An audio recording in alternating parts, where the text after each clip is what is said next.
Okay, चलो lesson number 6 जो है हमारा वो है मेरी बीमारी श्यामा ने ली।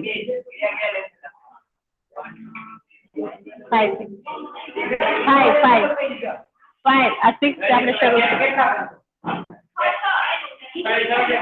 અત્યાર સુધીમાં અમે 5ની PDF સેન્ડ કરી દીધી છે તમને।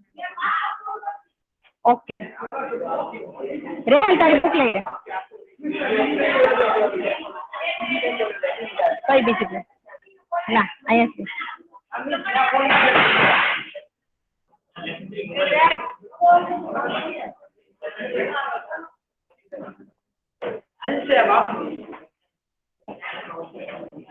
ચાલો બીજું બધું વર્ક હવે બંધ અને બધાનું ધ્યાન આયા।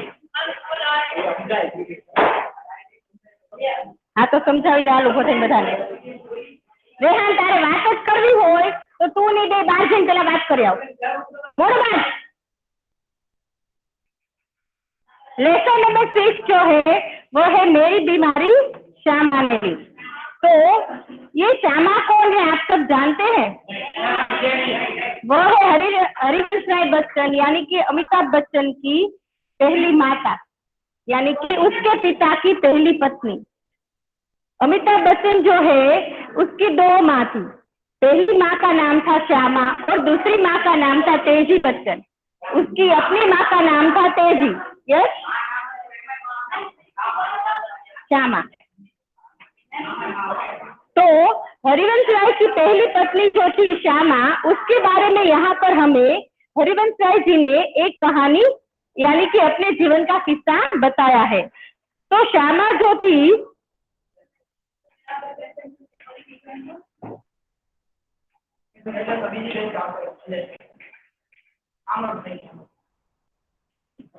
स्टेन्ड हल्ले से એટલા માટે કે આમ દેખાતી જ નથી સ્ક્રીન।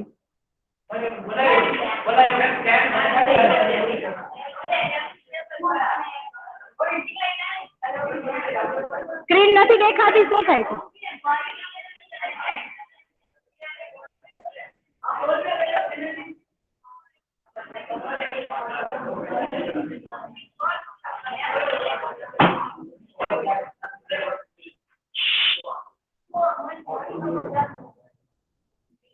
तो यहाँ पर हमें हरिवंश राय बच्चन जी जो है उन्हों के बारे में उनका एक जीवन का किस्सा बताया गया है। तो जब उसकी पहली पत्नी श्यामा थी वो बहुत ही समझदार और अच्छी थी। तो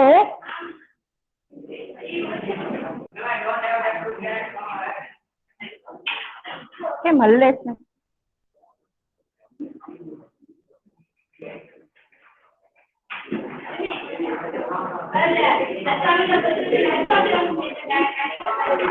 है ना रियल में કે એના પેલી માતા જે શ્યામા છે એની મૃત્યુ થઈ જાય છે, પછી એના બીજા माता હોય છે, એનું नाम છે तेजी बच्चन। तो हिंदी साहित्य में हरिवंश राय बच्चन जी का नाम जो है वो बच्चन का नाम उनकी एकमात्र कृति से ही अमर हो गया है। यानी कि उन्होंने ऐसी ऐसी कृतियां लिखी है, ऐसे ऐसे लेख कहानी संग्रह लिखे हैं, कविताएं लिखी है जिनसे वह बहुत ही फेमस हो गए थे। हालांकि विपुल मात्रा में साहित्य सर्जन किया है और छायावादोत्तर काल के कवियों में बच्चन के एक विशिष्ट सर्जक रहे। इलाहाबाद विश्वविद्यालय के अंग्रेजी के प्राध्यापक के रूप में और बाद में वह दिल्ली में सरकारी सेवा, आकाशवाणी और एक अन्य स्थलों पर उन्होंने सेवाएं दी थी। वह पहले से ही इतने अमीर नहीं थे, पहले तो वो बहुत ही गरीब थे। जो उसे बीमारी आए तब उसे काम करना पड़े, इतना गरीब उसका परिवार था। तो यहाँ पर हमें उन्हीं के बारे में बताया गया है। मैं अपनी बीमारी को दुल्हराने वालों में से नहीं था। यानी कि जो हरिवंश राय बच्चन जी है वह बीमार होते थे तब भी वह काम किया करते थे। वह घर पर बैठकर आराम नहीं करते थे क्योंकि उसे पैसे की बहुत जरूरत थी और वह उनका परिवार बहुत गरीब था।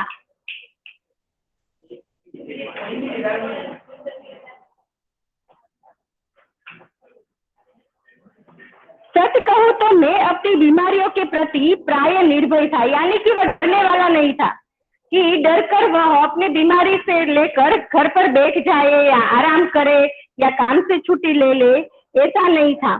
शायद मैंने गांधी जी के ही लेख में कहीं पढ़ा था कि बीमार होना अपराध है। यानी कि हमें अपने शरीर को स्वच्छ रखना ये अपनी जवाबदारी है। हमें जो शरीर दिया गया है उसे हम स्वस्थ न रखें तो हम अपराधी है। मैं इस तर्क को कुछ और आगे ले गया था। अपराधी को दंड देना चाहिए। मुझे कभी छोटी मोटी बीमारी होती, जुकाम, बुखार, खांसी, सिर दर्द, तो मैं खाट पर न लेटता था और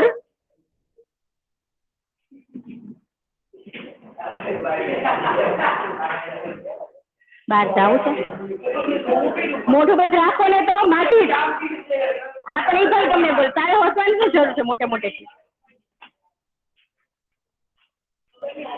मुझे बुरे छठे बुखार में भी अपनी रात की ट्यूशनों पर जाने की याद है। यानी कि बहुत सारा बुखार होने के बावजूद ही वो रात के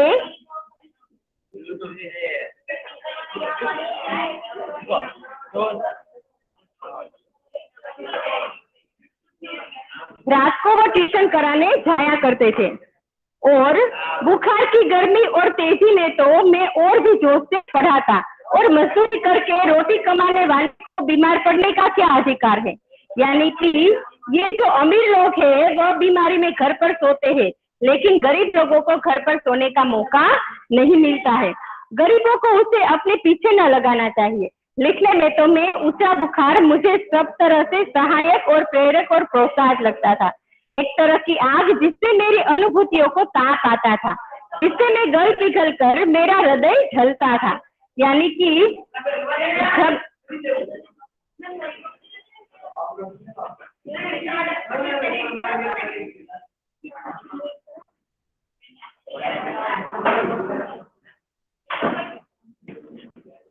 एक तरह की भट्टी जो मेरे विचार, भाव और कल्पना को उबाल देकर उच्छलित करती। और यह तो मैं नहीं कहूंगा कि बुखार में मैं अदबदा कर लिखता था, यानी कि बहुत जोर शोर से लिखता था। पर अगर मैं लिखना चाहता तो बुखार को मेरे लिए बाधा नहीं बन सकता था। हल्के बुखार में तो मेरे सब काम हसमामुल होते थे, यानी कि मैं सब काम अच्छी तरह से करता था।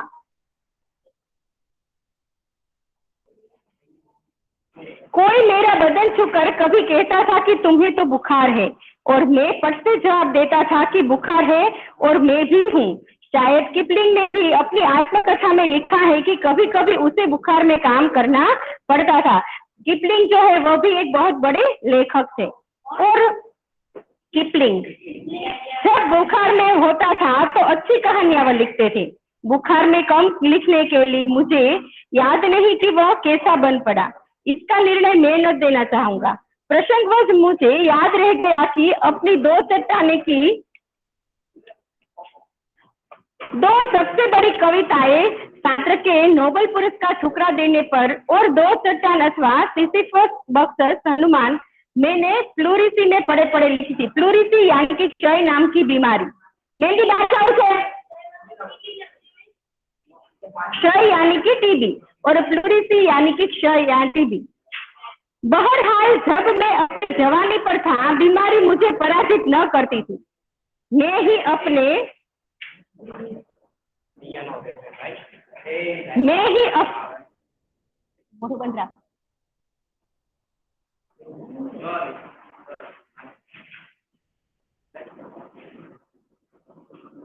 पिछले 9 महीने से मुझे झकझोर रहा था, जो शांत होने से पूर्व सबसे अधिक विध्वंसक झटका मुझको दे गया था। और स्कूल बंद था, ट्यूशनों पर मैं जाता नहीं था। उनकी आमदनी की मुझे जरूरत थी, लेकिन किताबों की बिक्री अभी नियमित नहीं थी। तो છે ને તારે મોઢું બંધ રાખજે।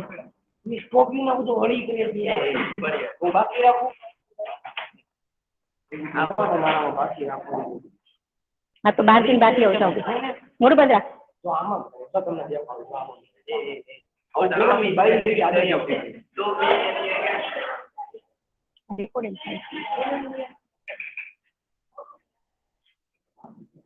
कर्ज सिर पर चढ़े थे, यानी कि उनके ऊपर बहुत सारा कर्ज था। और बुखार के 10 दिन चला, 20 दिन चला, महीने भर चला, 2 महीने चला। ऐसे करते करते जुलाई आ गया और अब बुखार के साथ ट्यूशन पर ही जाना न होता। दिन भर स्कूल में पढ़ाना भी पड़ता और बुखार का नमूना वही, सुबह बिल्कुल नहीं, शाम को 101, 102 के बीच उसे बुखार रहता था। कमजोरी दिन ब दिन बढ़ती जाती थी। कभी कभी धीमी धीमी खांसी हुई थी।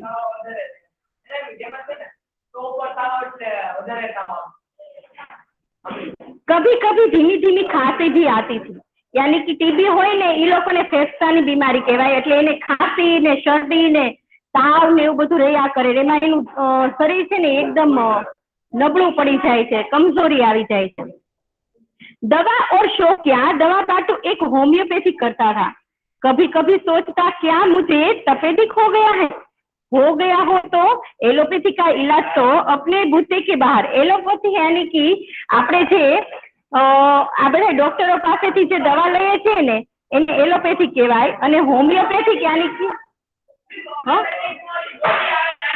हाँ હોમિયોપેથિક એટલે આપણે દેશી દવા કહી શકીએ કે જેનાથી આપણને કઈ નુકસાન न खाए।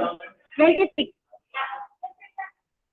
क्या उस समय मेरे जीवा पर सरस्वती बैठी थी जब मैंने कहा था कि श्यामा का बुखार मैं लेने जा रहा हूँ।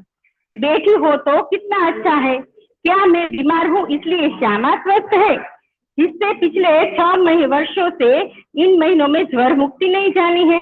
पर श्यामा को मेरी बीमारी भीतर ही भीतर खाई जा रही थी, यानी कि उसका पति बीमार था, इसलिए श्यामा भी बहुत चिंतित रहती थी।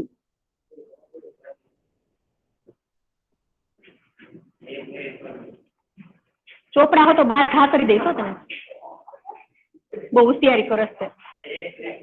કેટલી વાર 1 મિનિટ હોય?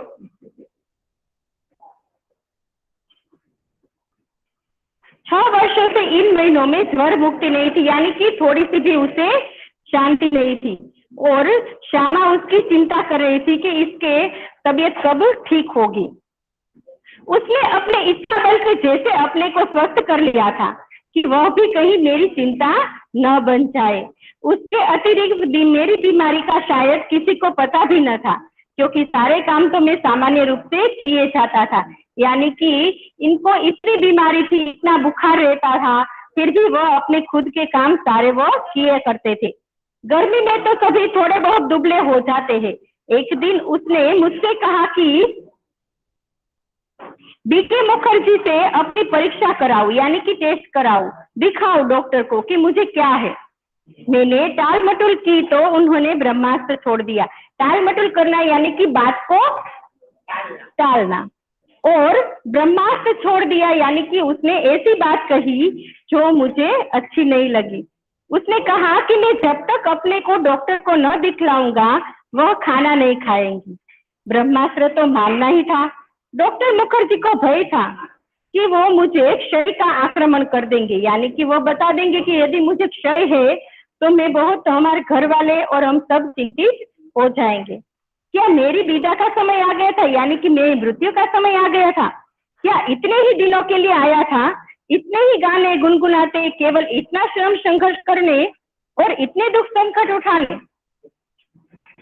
तो स्वागत के थी विदा की होती देखी तैयारी, यानी कि उसे लगने लगा था कि शायद अब मेरी मृत्यु जो है वो नजदीक आ गई है। तो इसीलिए वह कहने लगा कि मुझे इतना ही गाना था, मुझे इतनी ही कहानियां लिखनी थी कि मेरी मृत्यु इतनी कम उम्र में नजदीक आ गई। वह किसे लग रहा था? हरिवंश राय बच्चन जी को। हाँ, उसके पिता। मरने से मुझे डर नहीं था, वह मुझे कठिन भी नहीं लगा।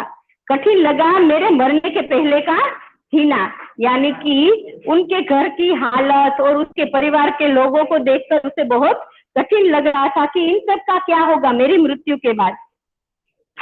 पूरे आराम के अर्थ होंगे कि ट्यूशन छोड़ना, स्कूल से छुट्टी लेना, ज्यादा लूं तो बगैर तनख्वाह को लेने के लिए तैयार हूँ। फिर घर का खर्च कैसे चलेगा? वो चाहता तो था कि वो ट्यूशन से छुट्टी ले ले, वो स्कूल से छुट्टी ले ले, लेकिन उसका घर कैसे चलेगा, उसे यह चिंता लगा रहती थी।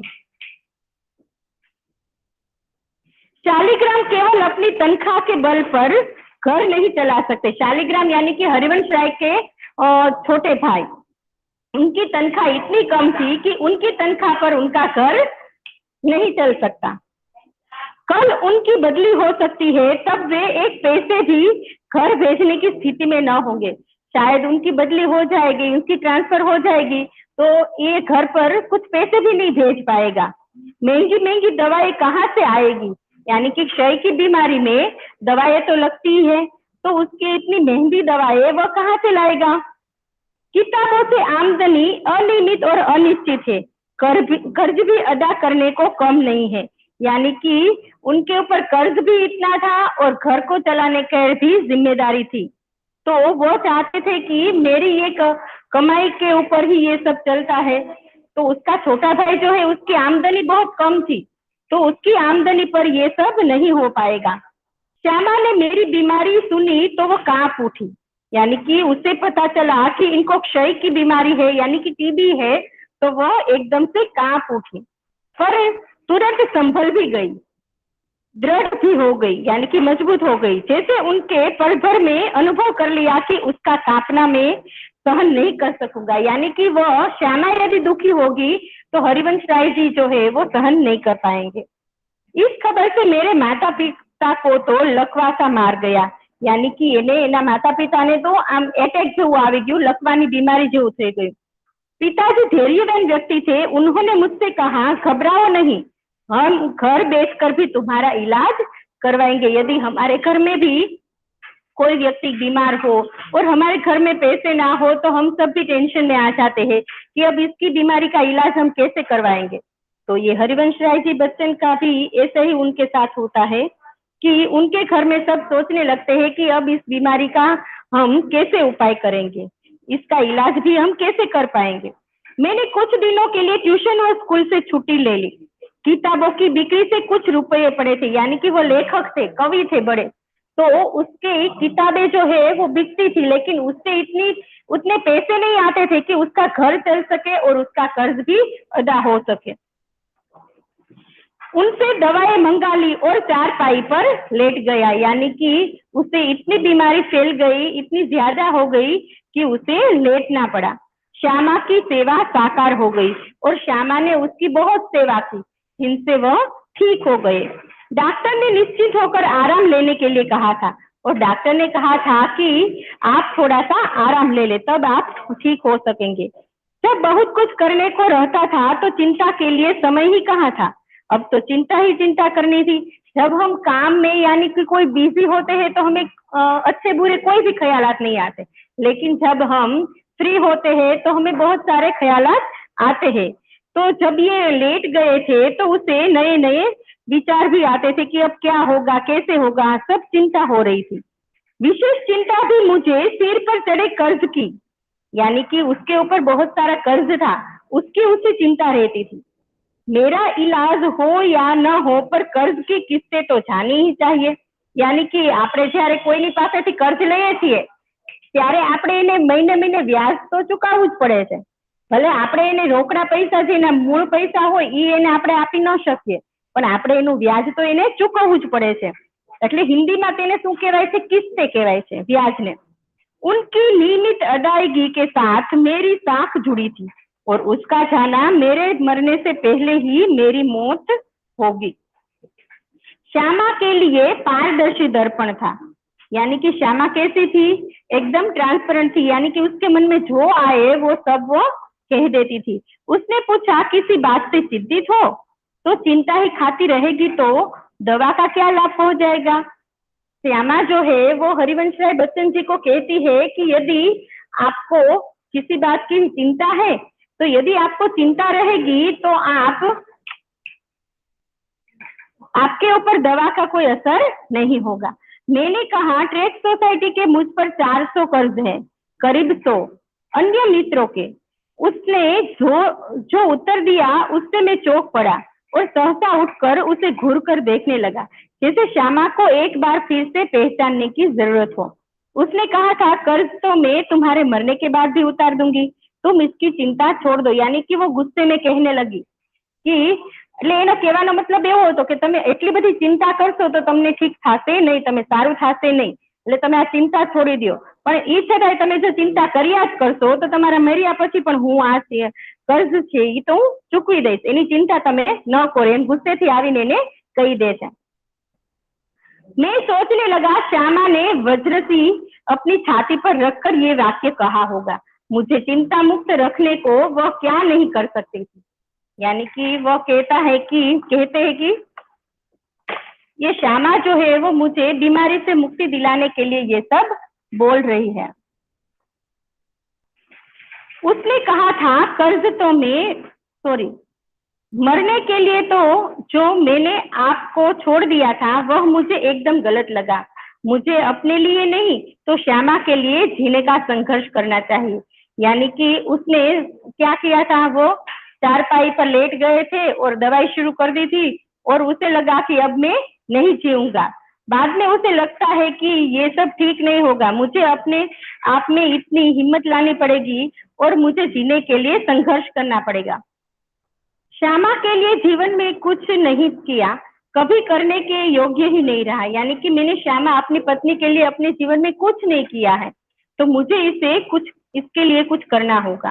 अब यदि मैं उसे ऐसी स्थिति में छोड़ जाऊं कि वह मेरे मरने पर मेरा कर्ज उतारने की चिंता करे तो मुझका जघन्य अपराधी कौन होगा।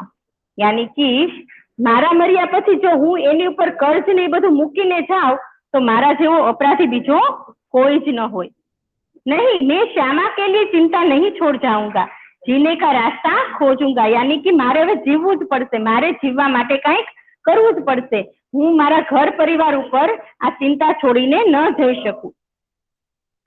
एक रात जैसे मेरे कानों में किसी ने कहा एक रास्ता अब भी है। 15 दिन के ही इलाज में बटवा खाली हो गया था।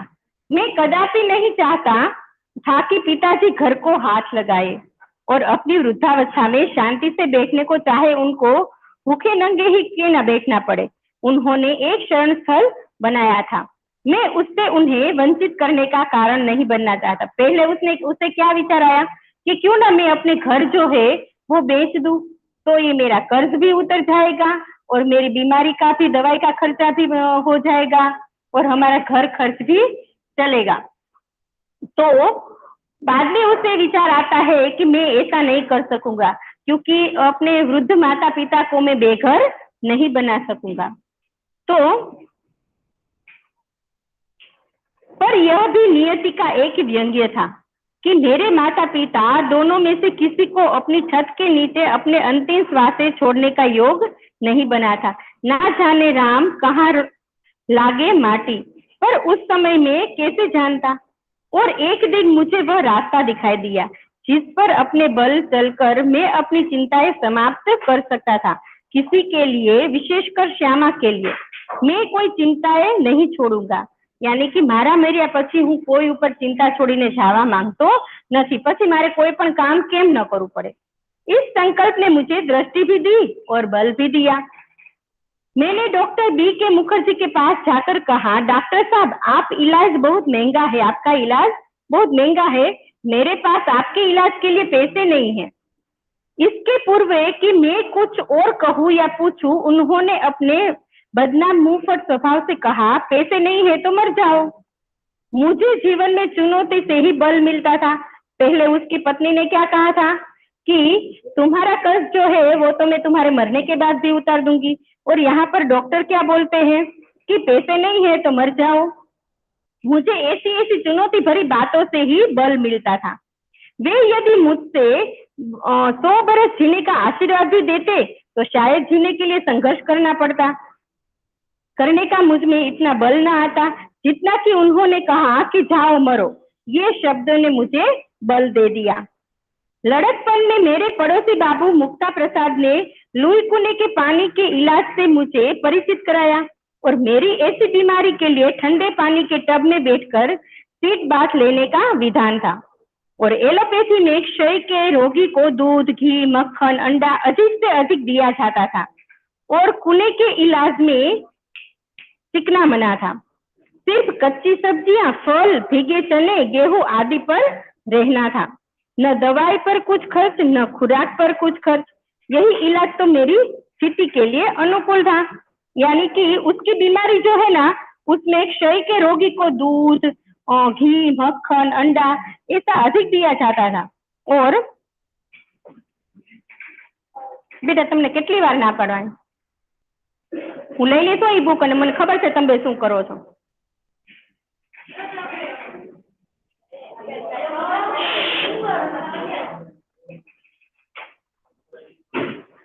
न दवा पर कुछ खर्च, न खुराक पर कुछ खर्च।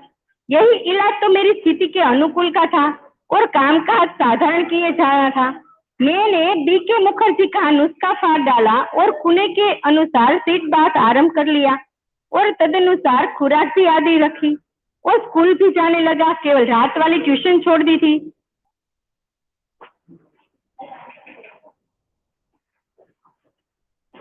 उसका मुआवजा एक तरह से किताबों की बिक्री से मिल गया जाता था।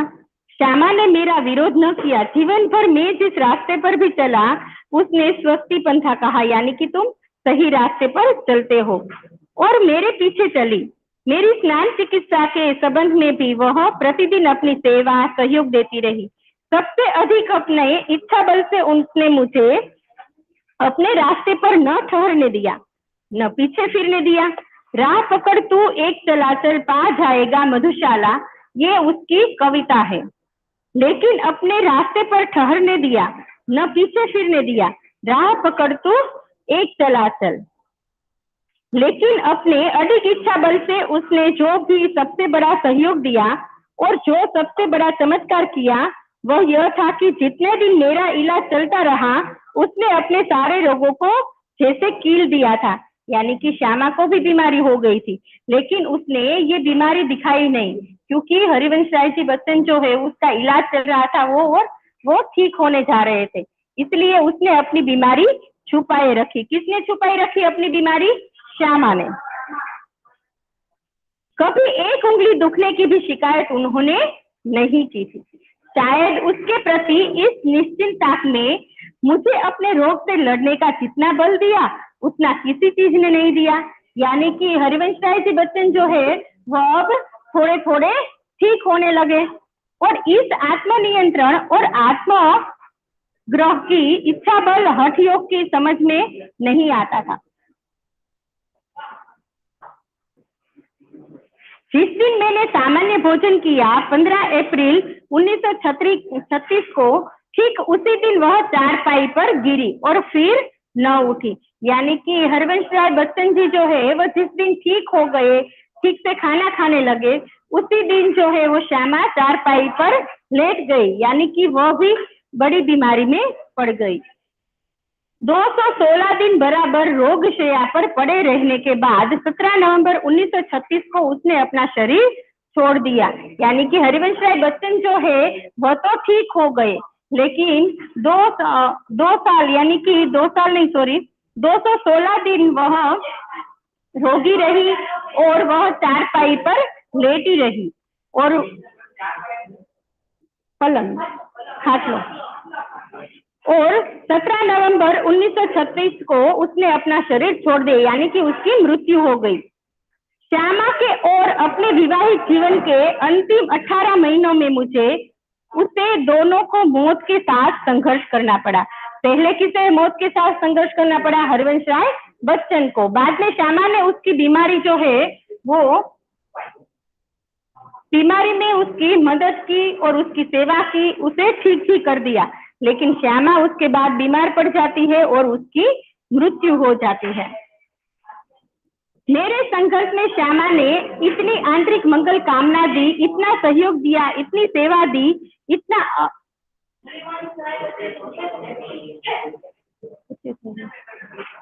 अपने को दिया, इतना अपनी ओर से मुझे चिंता विमुक्त रखा कि उस संघर्ष में मैं विजयी हुआ।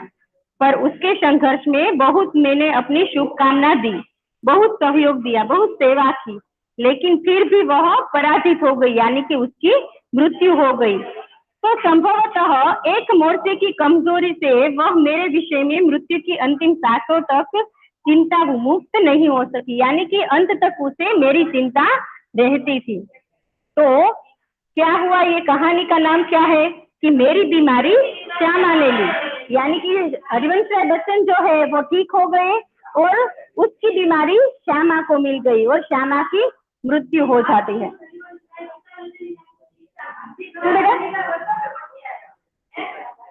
એના પછી તેજી બચ્ચન સાથેના લગ્ન થાય છે અને તેજી બચ્ચન નો દીકરો છે।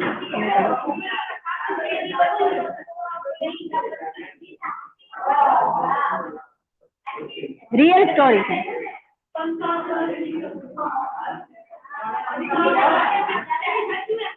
શું કામ? કોણે કીધું? ઉભો થઈને આવો કેમ પૂછ્યા વગર? જગ્યાએ હાલો લેડી, જો આ લેસન માં ટીક કરી લો, હાલો શું લખવાનું છે?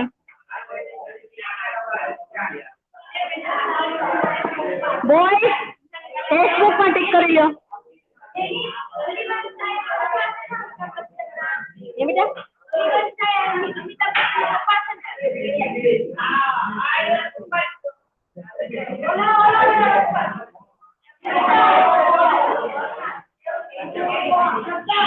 કેમ